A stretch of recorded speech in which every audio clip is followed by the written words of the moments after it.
नमस्कार, मी अतुल जैन. आपल्या बातमी आपल्या सर्वांचं हार्दिक स्वागत करतो. आज आपण आहोत अंधेरी पोलीस या ठिकाणी.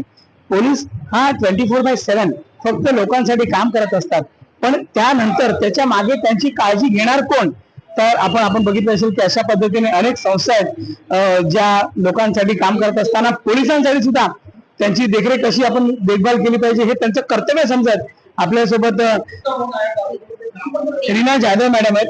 ते आपल्यासोबत महिला संघर्ष समिती यांच्या मॅम, खूप अभिमान वाटतो की आज महिला संघर्ष समिती म्हणून तुम्ही काम करताय आणि लोकांची कामं तुम्ही जातीने पाहताना पोलिसांकडे सुद्धा तुमचं लक्ष आहे.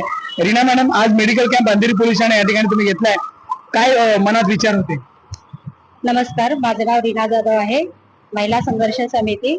तर मी प्रत्येक पोलीस स्टेशनला जाते, तर मला हा विचार येतो, सगळे पोलीस रात्रंदिवस ड्युट्या करतात की त्यांच्या स्वतःचीही काळजी घ्यायला त्यांना वेळ नसतो. तर मी हे प्रत्यक्ष पाहिल्यानंतर माझ्या कुठेतरी लक्षात आले की यांना बंदोबस्त भरपूर ठिकाणी चालू आहे, डे नाईट करत आहेत आणि त्यांनी आजारी असूनही त्यांना उभं राहावं लागतं. तर मला कुठेतरी निदर्शनास झालं की याच्यासाठी आपण उभं राहावं, म्हणून मी आज सर्व ठिकाणी पोलीस आणि लोकांसाठी हा कॅम्प लावत आहे. आपण पाहिलं असेल की अंधेरी पोलिसांना आपण गेले अनेक वर्ष काम करत असताना पोलिसांना मुळात वेळ नसतो लोकांमध्ये मिसळायला, पण त्या ठिकाणी काही अधिकारी असे असतात जे लोकांमध्ये मिसळून आपलं काम कसं करायचं असतं हे महत्वाचं असतं. आणि खरं बघायला गेलं तर पोलिसांना जनसंपर्क हा फार महत्वाचा आहे, जेणेकरून त्यांचं काम जवळजवळ अर्ध होईल असं मला वाटतं. आणि त्याच पद्धतीने आपल्यासोबत पोलीस निरीक्षक घेवला साहेब अंधेरी पोलिसांना आल्यापासून बरोबर जे जनतेचा संपर्क त्यांचा दांडगा खूप मोठा आहे.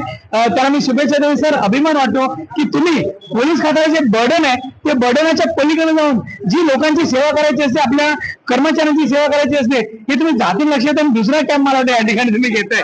यापूर्वी आम्ही अंधेरी पोलीस स्टेशनमध्ये 2 महिने कॅम्प आयोजित केला होता. तेव्हा पण अंधेरी पोलीस स्टेशनचे अधिकारी, अंमलदार आणि त्यांचे कुटुंब यांनी कॅम्पचा लाभ घेतला होता. त्यानंतर आता परत 2 नंतर आम्ही कॅम्प आयोजित केलेला आहे.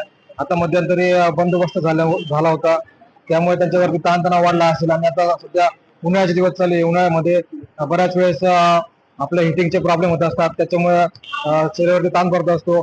त्याच्यामुळे त्यांचं आरोग्य योग्य राहावं याकरता आम्ही कॅम्पचं आयोजन केलेलं आहे, जेणेकरून आपले जे पोलीस अधिकारी, अंमलदार आहे, उन्हाळ्याच्या पिरियडमध्ये कोणालाही हिटिंगचा प्रॉब्लेम होऊ नये त्याच्याकरता आपण कॅम्पचं आयोजन केलेलं आहे.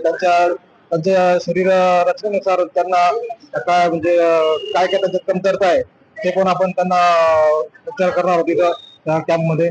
तर या प्रकारे आपण दुसरा कॅम्प आयोजित केलेला आहे. साहेब, पोलीस आयुक्त परिमंडळ 10 साहेब पोलीस आयुक्त साहेब सुद्धा सकाळी उद्घाटन करून गेले कार्यक्रमाचं. काय तुम्ही त्यांना म्हणजे निमंत्रण दिलं होतं, कशा पण त्यांच्या मनातल्या भावना काय? हो, आम्ही त्यांना आमच्या कॅम्पविषयी माहिती दिली होती. ते सकाळी आले होते, त्यांनी कॅम्पचं उद्घाटन वगैरे केलं, त्यांनी शुभेच्छाही दिल्या. त्यांनी सांगितलं की याप्रमाणे असं काम करत राहा, जेणेकरून आपले पोलीस खात्यातील जे बांधव आहेत त्यांना शरीरावर कुठे बर्डन होणार नाही याची तुम्ही काळजी घ्या. खूप आनंदाची गोष्ट आहे. त्यांनी आम्हाला शुभेच्छा पण दिल्या आणि मार्गदर्शन केलं आम्हाला सगळे त्यांनी. तर आपण पाहिलं की अशा पद्धतीने पोलीस हा नेहमीच 24/7 बिझी असणारा माणूस आहे, पण त्यानंतर सुद्धा आपल्या लोकांची काळजी कशी घ्यायची आणि लोकांबरोबर संबंध कसे ठेवायचे हे खरंच आपण पोलीस निरीक्षक घेवला साहेब यांच्याकडनं शिकू शकतो. आणि मी इथेच थांबतो. आपली बातमीमध्ये पुन्हा भेटूया. थँक्यू. जय महाराज. माझी थोडी नंतर चालेल.